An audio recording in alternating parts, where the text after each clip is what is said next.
So good morning. I'm going to continue with with reading a small booklet of talks of Vimala Thakar called Voyage into Oneself. This is the second part of the first talk.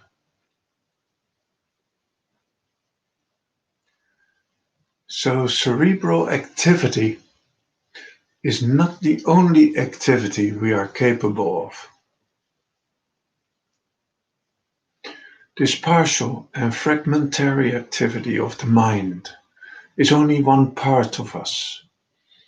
If we allow the mind to be quiet and to cease to function, if we do not tempt it with a different field or area of action, but just let it be quiet and relax, then in the cessation of mental activity, silence comes to life.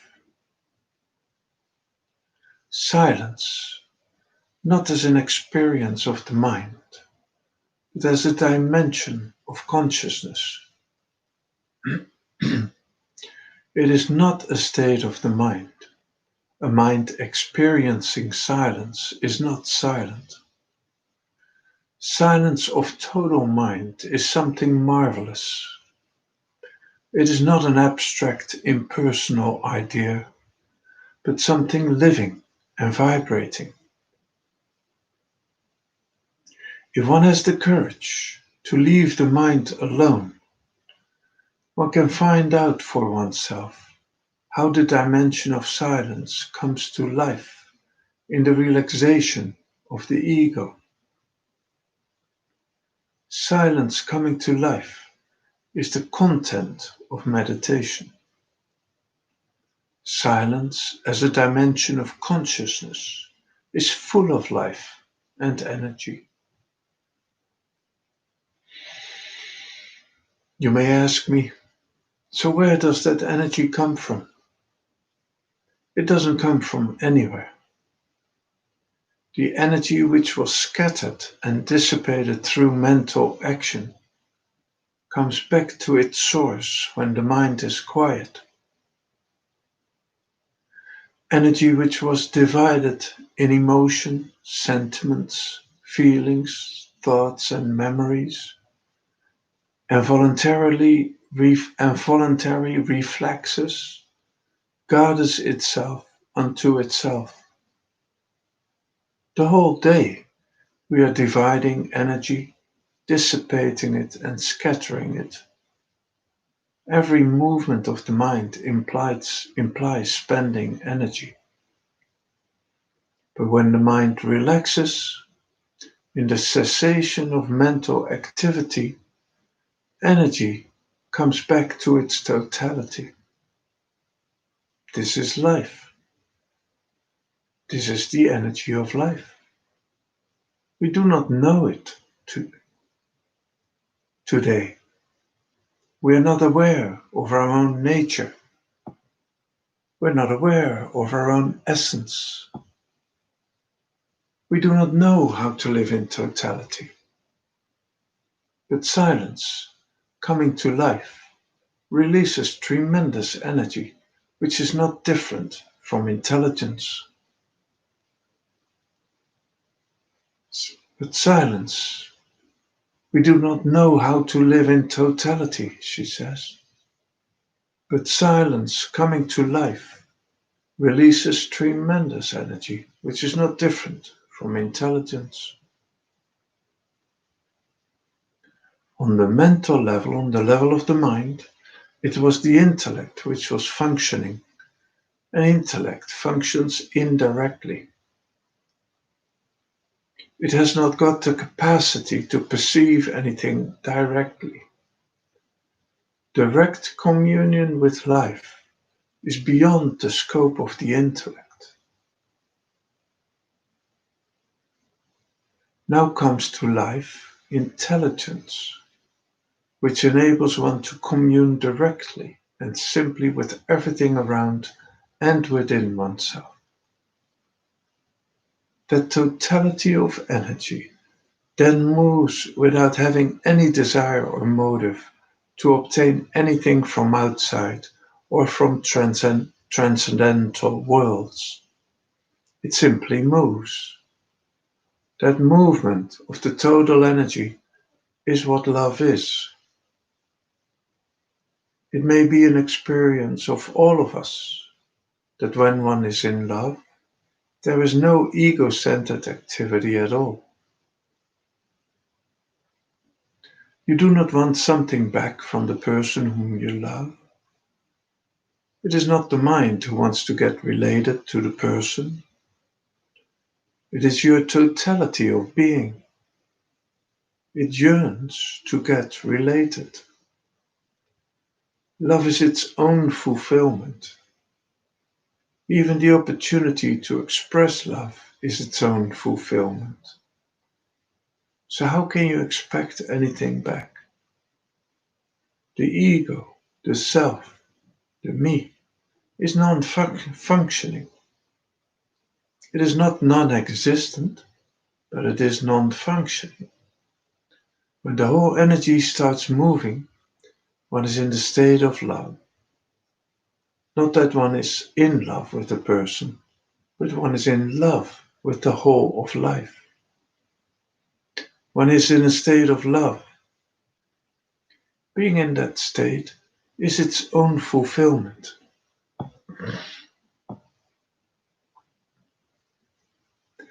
I think a person who lives and moves in love is religion in flesh and bone.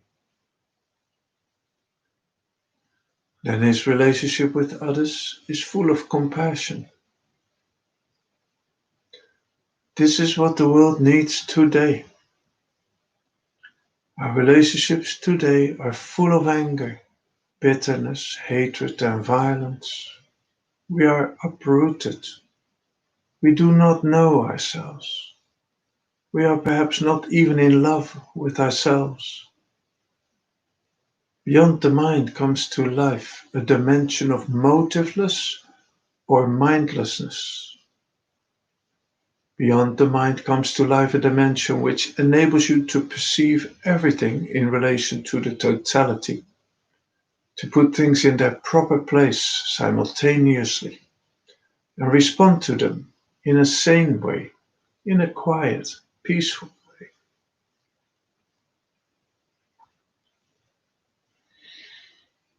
We begin by saying that though human beings have inhabited the globe for perhaps 2 million years, a totally developed human being has not yet emerged. He has yet to emerge. I'm not denying the importance of the relative utility of what we do have achieved, what man has achieved in the last 2,000 or 10,000 years. I'm not belittling it, only saying that it is not the total, it's only partial. We are not yet at the source of life.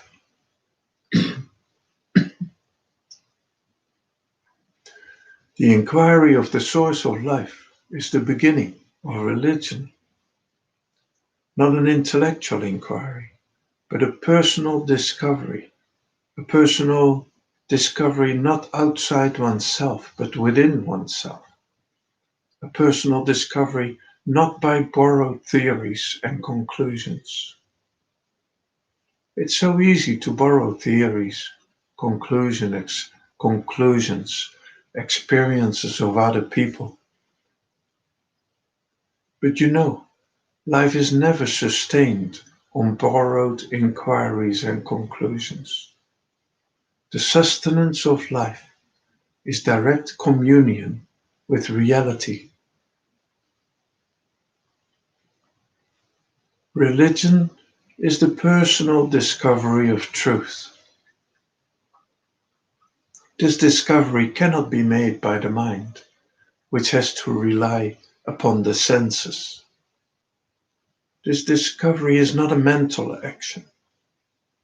If there is any effort at all, it is the effort of leaving the mind alone.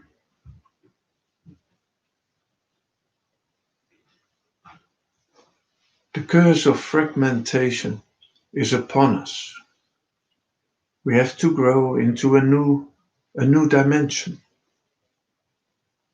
I do not know any other word. Every word is loaded with associations of ideas and emotions. You cannot use a word which does not stimulate some association in the minds of the speaker and in the listeners. Knowing all the dangers with which it is fraught, I have ventured upon this verbal communication with you. I'm very grateful to you for listening to me with such patience. Listening is a participation too. A talk is something which grows between the speaker and the listener. It is the attention of the listener which really shapes the talk. It is not the speaker who gives something out of his brain. If that is the nature of verbal communication, it has a nasty smell. It has the odor of the ego of the speaker or the listener.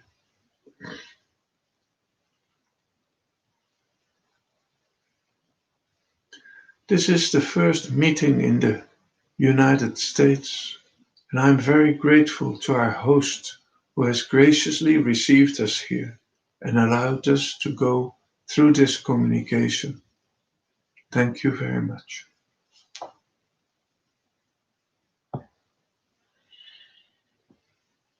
And then this is the end of the talk. And then there are some questions and answers. So let's have a look.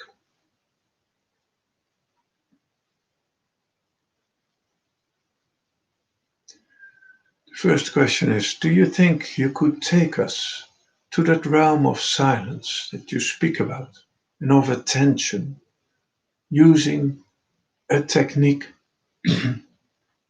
Vimala says no. The scope of this communication is to find out and commune with the totality of life.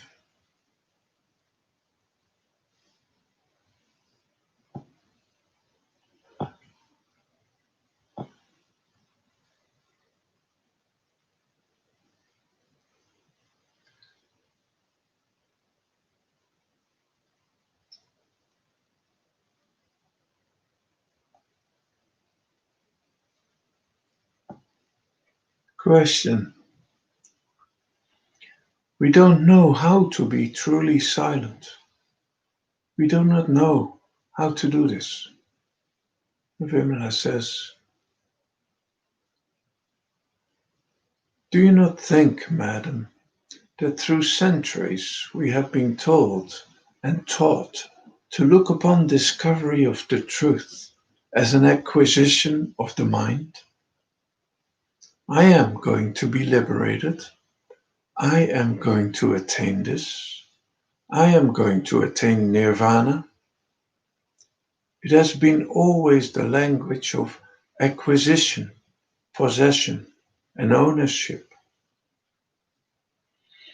As long as there's acquisition, the ego will be happy and it will exist. The duality of one who acquires and a state which is acquired. Man has explored all the states of mind. He has gone into the enrichment and refinement of mind and consciousness. It seems that the total psyche, which has been explored and mapped out by man, is not equal to the task. Do we realize this? Do you see it this way? When we talk of peace, brotherhood, of one world, it cannot be achieved by this. In the silence of the total psyche, man may grow into a new dimension. The very quality of this dimension, of his consciousness, the very quality of his consciousness will be different. The content of his consciousness will be different. Therefore, a relationship, which is an extension of my essence, will radically change. After all, what I am gets reflected in my relationships. So the relationships will change. This is how a new society will come about.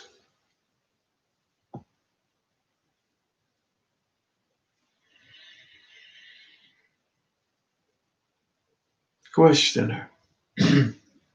When you are meditating and you get this feeling of unity, how do we carry this with us when we start dealing with the world? That's an interesting question, says Vimala. When anyone sees that every psychological and cerebral movement is a mechanical movement, then the vanity, the pride about one's own thoughts and theories and theologies, about our likes and dislikes and our antagonisms, it will fall away like autumn leaves. When one understands the fact that mental movement is a mechanical movement, the attachment of mind ceases to be. Understanding is a very explosive thing. It is not an idle thing. It is not knowing about the facts. It is not knowing about the facts. No, understanding is a very explosive thing. When you understand either the nature of falsehood or the nature of truth, that very understanding starts operating. It creates humility. Humility not as a quality of the mind, not something to be practiced or acquired, but as a growth, a total growth. You grow into humility when you're dealing with human beings.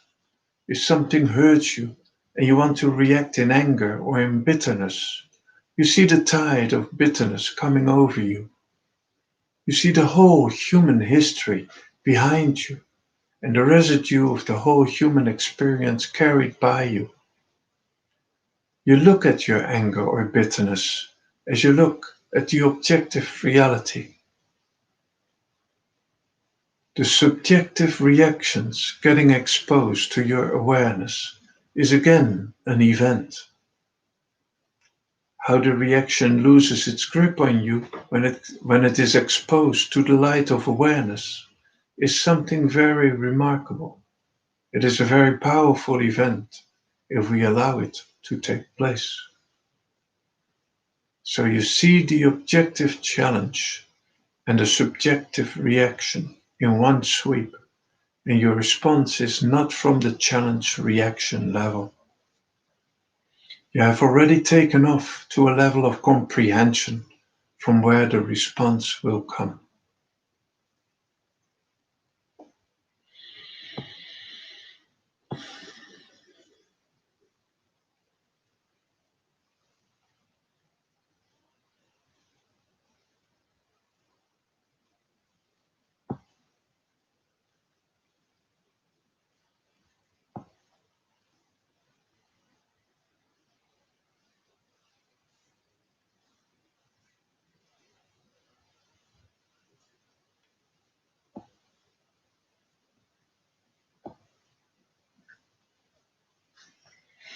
Questioner. You said that one must leave the mind alone. Is not one who makes the decision a part of the me, the ego? Is the one who makes that decision not the one that you speak of? Interesting question, says Vimala. When we say that we allow the mind to be quiet, is that a decision of the ego? If it is not the ego, then what is it? Who makes this decision? Who or what is it that tells me that I am? Who says this? The opinion-making agency, the center where all the conclusions, opinions, experiences are gathered and stored, seems to be different from the awareness of all this. Then you say, I have a mind, I do not understand. Who is saying that? Mind is the instrument for understanding. It is our daily experience that one is aware of every movement, mental movement, as well as physical movement. One is aware even of sleep. When you wake up and you say, I've had a profound sleep, who is it that says this? Who has been there to watch that profound sleep? There seems to be an untapped, unexplored part of consciousness which observes what is happening. When one learns that the whole mind is a contrivance, that it is an instrument, the very awareness of the nature of mind enables us to say that we are not going to use the mind anymore. I'll read that again. There seems to be an untapped, unexplored part of consciousness which observes what is happening. When one learns that the whole mind is a contrivance, that it is an instrument, the very awareness of the nature of mind enables us to say that we are not going to use the mind anymore.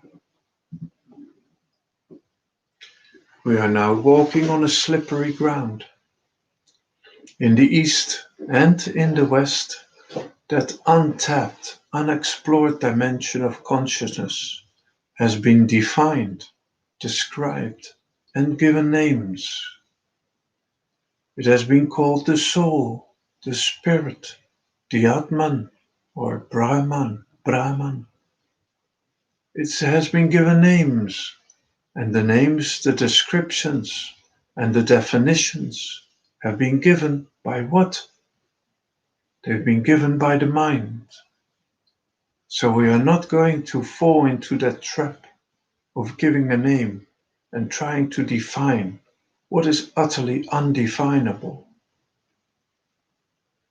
We only know that there is a kind of awareness, a dimension of consciousness, which can observe every movement of the mind, the ego-centered movement.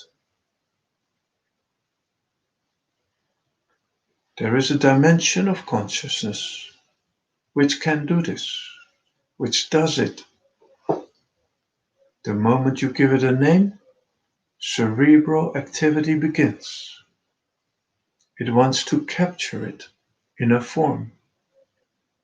Name cannot exist without a form. So they try to give it a form also. I say that your names and your descriptions and your forms are defective. You say that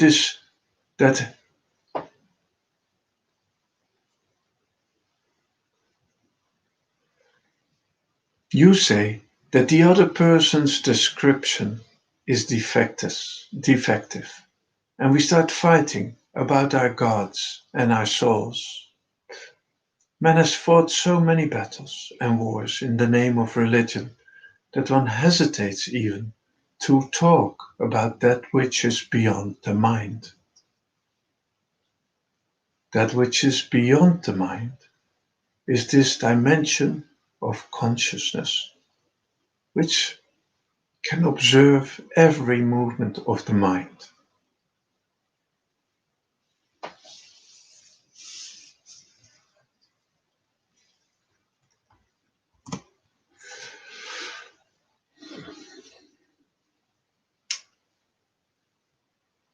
Have a very good day.